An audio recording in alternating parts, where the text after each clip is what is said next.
그러니까 기본적으로 이런 두 분 얘기 현장에 진짜 생각해보니까 기가 막히네요. 네. 민간병원에 공무원을 왜 네. 보냅니까? 그러니까 생각해보니까 옛날에 전두환 군부 독재 때 박정희 시절 그때 전두환 때도 아니네요. 박정희 때에 그 언론사에 뭐죠 저기 그렇죠. 그때는 안기부가 아니라 뭐였죠? 중앙정보. 중앙정보부 그 사람들을 네. 파견해가지고 기사 검토하던 그런 생각이 갑자기 확 지나가는데 이거는 당장 철회해야 된다. 현장의 사기를 떨어뜨린다 이런 거고. 네. 군의관을 또 파견을 했었어요. 예. 왜냐하면 군의관이 그러니까 이걸 대책이라고 내놓는 거거든요. 현장의 군의관들 다 보내가지고 응급실 돌아가는 거 문제 없도록 하겠다라고 했는데 또 오늘 아침 보도를 종합해 보면.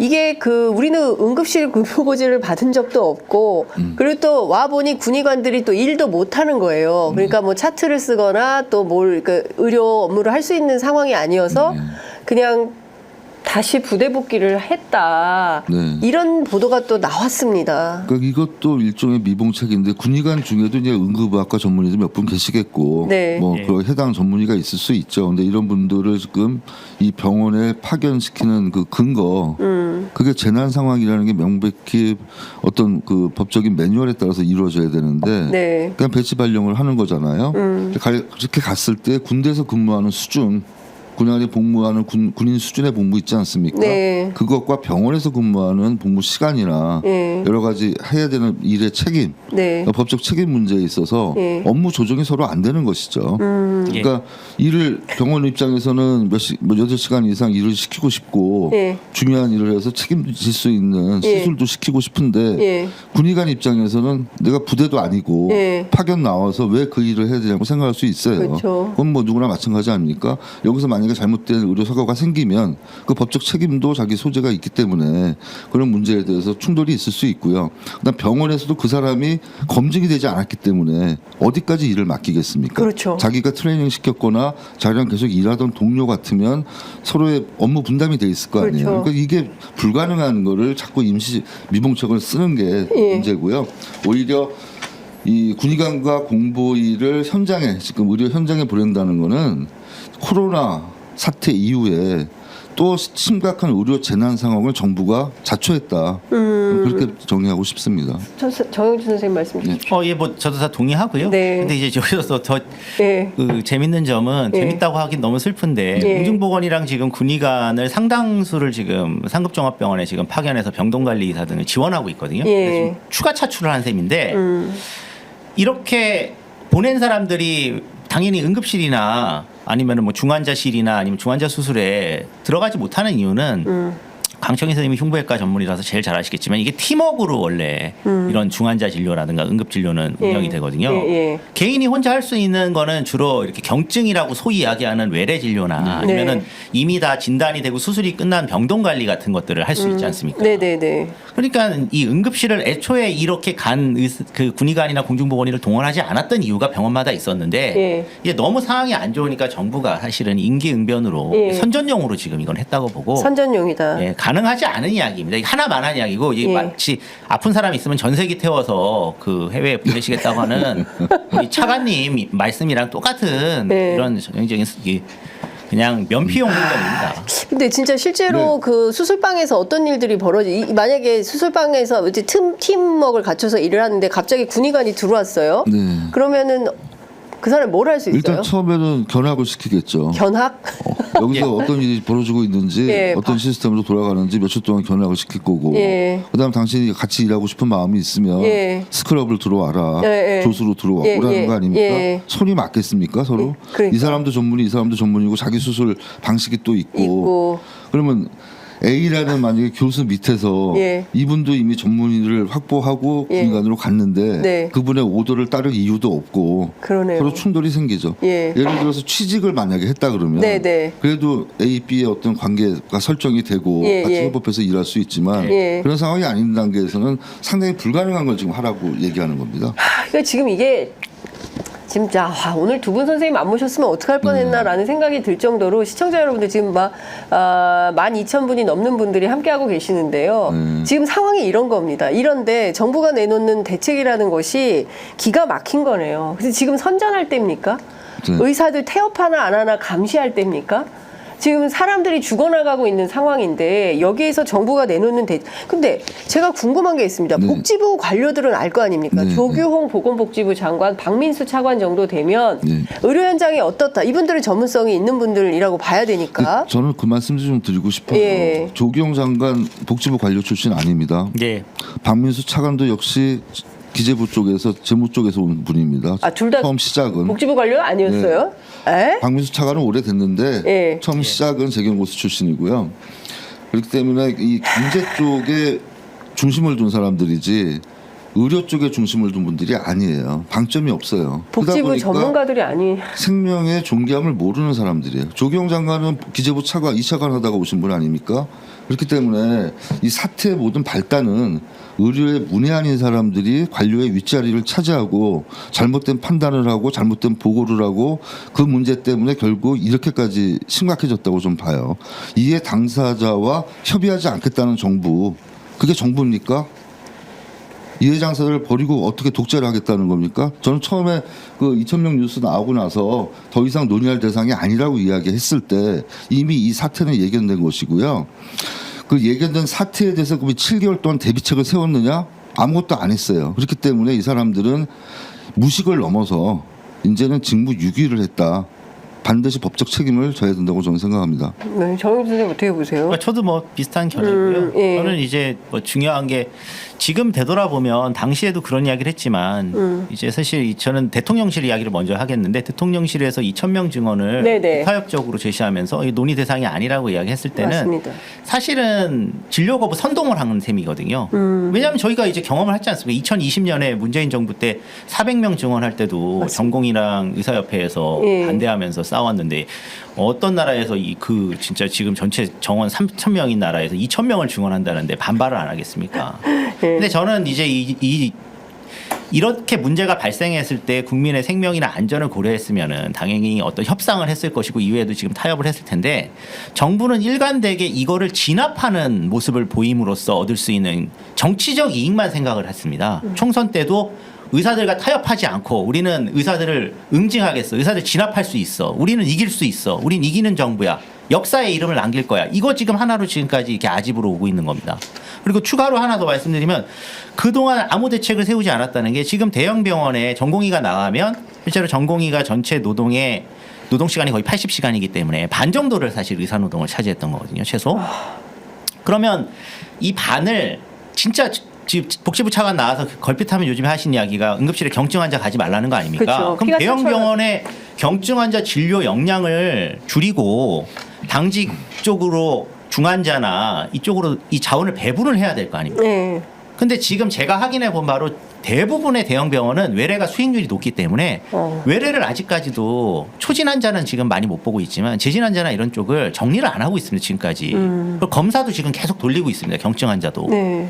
이 부분에 대해서는 정부가 지금 근데 어떠한 규제도 가하고 있지 않잖아요. 그러니까 병원이 지금도 이제 병상 가동률이 떨어지니까 경영적으로 엄청난 위기인데 네. 그 부분을 지금 뭐 한 달 건강보험료 뭐 거의 2천억 원을 지금 투자해가지고 메꿔주겠다고 하는데 예. 만약 외래를 구조조정을 시킬 경우에는 예. 저희가 뭐 외상센터나 이런 식으로 예. 큰 돈이 들어가니까 네. 돈 들어가는 게 무서워서 지금 안 한 겁니다. 세상에.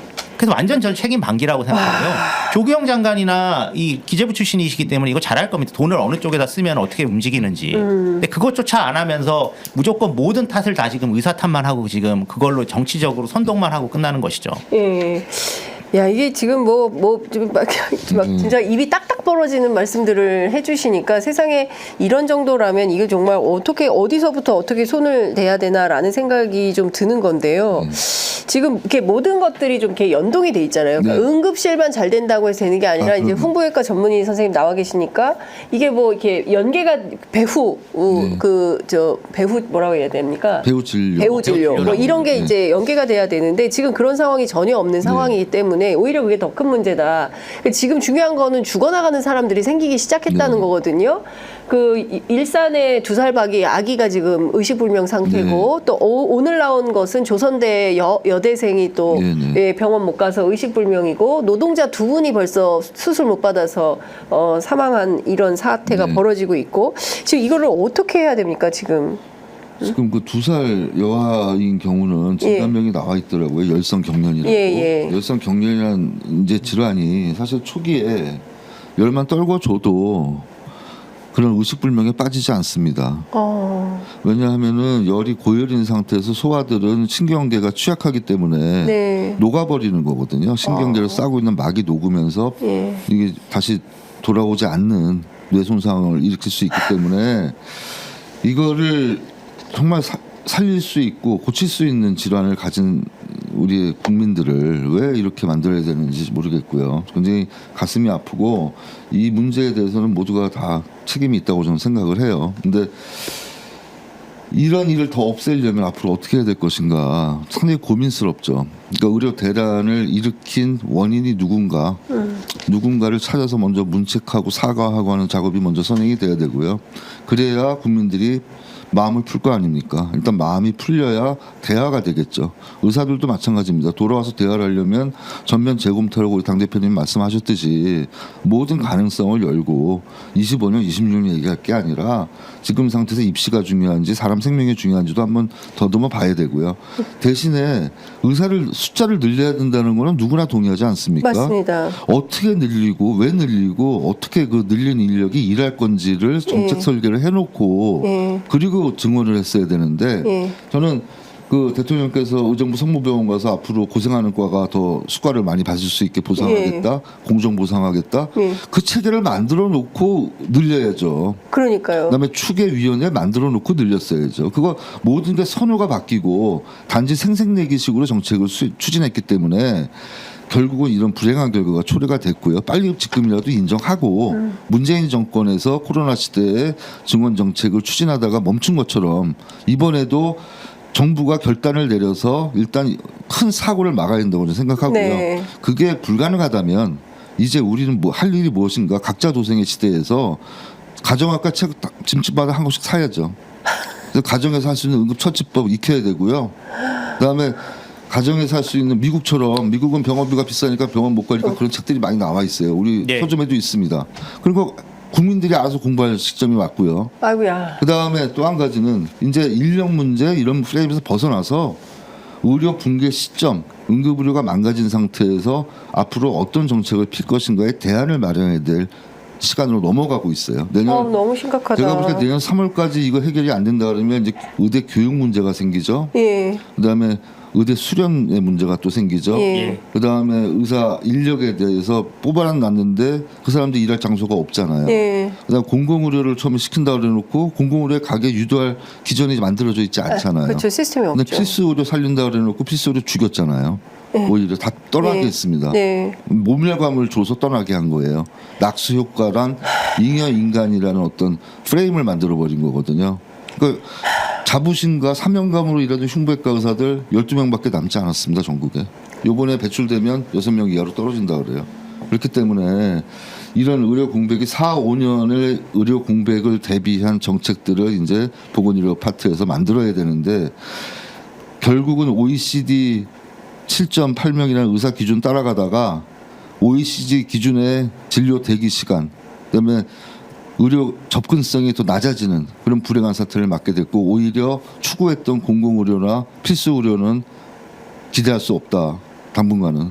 그렇게 저는 생각해서 거기에 대한 대안을 빨리 준비해야 된다고 생각합니다. 선생님 너무 암담합니다. 지금 사실은 그 세계 다른 나라에 흩어져 사는 우리 재외 국민들이 아프면 한국 가야 되거든요. 왜냐하면 네. 한국이 세계 최고의 의료고 너무 잘 돼 있기 때문에 하여간 외국 살다가도 아프면 이제 일단은 뭐 치과 때문에 들어왔어, 뭐 어디 아파서 들어왔어, 뭐 그 건강검진 때문에 들어왔어, 네. 전부 이러는데 네. 그 나라에서 해야 되는 상황이 돼버리는 거고 지금 말씀 좀 들어보시니까 이게 지금 그 2,000명이라는 어떤 그 저기에 갇혀가지고 결국에는 소중한 것들을 다 놓치고 있는 이런 상황이 되는 건데 일단 추경호 원내대표 포함해서 정부는 그런 인식이 없는 것 같습니다. 오늘 오전에도요 원내대책회의에서 지금 이거는 추경호 원내대표가 뭐 근데 입장을 좀 바꾼 건데요. 지금이라도 2026학년도 의대 증원을 포함한 의료개혁 문제에 대해서 얼마든지 열린 마음으로 원점에서 논의할 수 있다는 것이 정부와 당의 입장이다라고 얘기를 하고는 있습니다. 그러나 대통령의 입장이 바뀐 것 같지는 않습니다. 대통령은 여전히 2,000명을 고수하고 있는 것이고 이것은 바꿀 수 없다. 원칙은 옳다라고 지난번 기자회견 때도 말씀하셨거든요. 자, 저는 이거 굉장히 기사 아침에 보면서 화가 났는데요. 예. 아직도 정치쇼를 하고 있구나. 여당이 정부와 같이 있기 때문에 결국은 당정 협의체 운영을 할 것이고요. 네. 거기서 이런 문제들이란 이야기가 분명히 나왔을 겁니다. 예. 그동안 7개월 동안 뭐 하고 있다가 네. 좀 막판에 다다라서 문제가 불거지고 그렇게 수많은 사람들이 이 우려점을 전달했음에도 불구하고 안 하다가 책임을 면피하기 위한 서로 간의 핑퐁 게임을 하고 있다. 이렇게 보이고요. 어떻게 보면 옛날 과거에 전두환 노태우 시절 정권 이해관계에 있었던 서로의 야합 내지는 국민을 속이는 작업 네. 이런 게 의심이 되는 상황으로 좀 봐서 상당히 불쾌해요. 사람 생명 갖고 장난치는 것 같고요. 네. 저렇게 하면 안 됩니다. 네. 지금은 모든 가능성 열어놓고 복귀를 위한 노력을 하던가 네. 아니면 아예 다 포기하고 지금 상황에 맞는 인력 대응 방안을 만들던가 예. 아니면 앞으로 향후 4, 5년 후를 위한 대안을 만들어 놓던가 이 작업을 하는 게 책임 있는 정부 여당의 목소리지 네. 지금 와서 저런 얘기한다고 예. 뭐가 달라집니까? 선생님 어떻게 보십니까? 그러니까 저도 지금 예. 이 정부 여당이 예. 한동훈 대표부터 시작해서 이야기를 꺼냈을 시점이 네. 뭐 보수 언론에서 갑자기 그 동안에는 왜 그 사건 취재 기자들이 뭐 응급실이나 이런 곳에 가서 이거를 청취를 안 했습니까? 네. 그 상황 4월부터도 이미 상황이 다 안 그렇죠. 좋았었는데요. 예. 그리고 하나 제가 역사적으로 되돌아보면 2020년에 문재인 정부에서 네. 400명 증언한다고 했을 때 네. 보수 언론에서 그 발표하자마자 의사 그 전공의들 당시에 진료 거부하자마자 첫날에 다 응급실 들어가고 병동에 들어가서 그거를 기사를 정말 엄청나게 쏟아냈고 네. 모 신문에서는 의대 증언은 인간 본성에 어긋나는 거라고 하는 칼럼까지 실어줬습니다. 예. 그리고 당시에 그 국민의힘의 전신 예, 예. 뭐 미래통합당이었나요? 네. 그 당시에 그 원내대표께서도 나와서 뭐 한 일주일도 안 돼가지고 정부 예. 공격하면서 이렇게 일방적으로 코로나 시기에 의사들하고 타협 안 하면서 400명 증언하냐 이렇게 했었던 사람들이에요. 거를 비추어 봤을 때는 예. 지금 사실 갑자기 지금 보수 언론이나 이런 데서도 같이 나와서 8월 말부터 이러는 거는 저는 이게 예산 문제가 걸려 있어요. 그래서 지금 이렇게 됐다고 예산? 왜냐하면 이제 이 막대한 예산이 들어갑니다. 네. 지금 강청희 선생님이 정확하게 말씀하신 대로 인력 구조 조정을 하고 네. 4, 5년 뒤에 대안을 마련하려면 현재는 상대적으로 상당히 저임금인 전공의를 예. 이렇게 80시간씩 굴려가지고 사실 이런 한국의 의료 시스템 운영한 거 아니겠습니까? 예. 그러니까 이제 이 부분을 뭐 피해 간호사로 대체하는 것도 한계가 있고요. 예. 그리고 앞으로 향후 전문의가 이제 또 그러면 양성이 안 되니까 이걸 다 조율을 하려면 예. 한동안은 이런 저희의 시스템을 지금보다 낮은 수준에서 유지하기 위해서도 막대한 지원금이 들어가게 됩니다. 근데 이제 그 금액에 대해서 계산을 대충 해봤을 거라고 저는 봅니다. 재정관료들이. 네, 재정관료. 거기에 대해서 재정관료들이 이미 지금 겁을 예. 먹었을 거라는 것이 제 생각이고요. 예. 그 돈이 이야기는 엄청 든다는 거죠. 세금이. 그렇죠. 지금 5월인가 6월에 이미 정부에서 건강보험 재정 중에 지금 1,886억 쓰고 있지만 예. 정부의 일반에게 쓰는 부분에 대해서 기재부가 6월에 이미 예. 반대 의사를 밝혔습니다. 지금 그리고 또 하나 뭐 이거는 오늘 이 예. 자리에서 논의될 내용은 아니지만 지금 재정상 좋지 않지 않습니까? 재정상은 많이 재정 안 적자 좋죠. 엄청 예, 지금 심각하죠. 세수 결핍 심하지 않습니까? 예.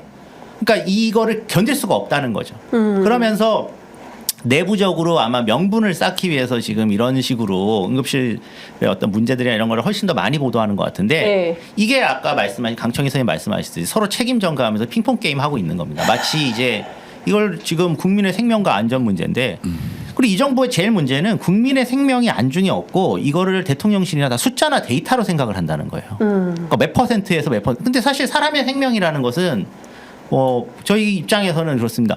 만약에 치명률이 2%다 3%다고 하면 뭐 높아 보이지 않죠. 예. 하지만 100명 중에 2~3명은 사망하는 겁니다. 치명률이 2~3%라는 게 그게 엄청난 겁니다. 그렇죠. 그 2~3명을 살리기 위해서 저희가 의료 시스템을 갖추고 백신을 개발하고 하는 것입니다. 대부분이. 예.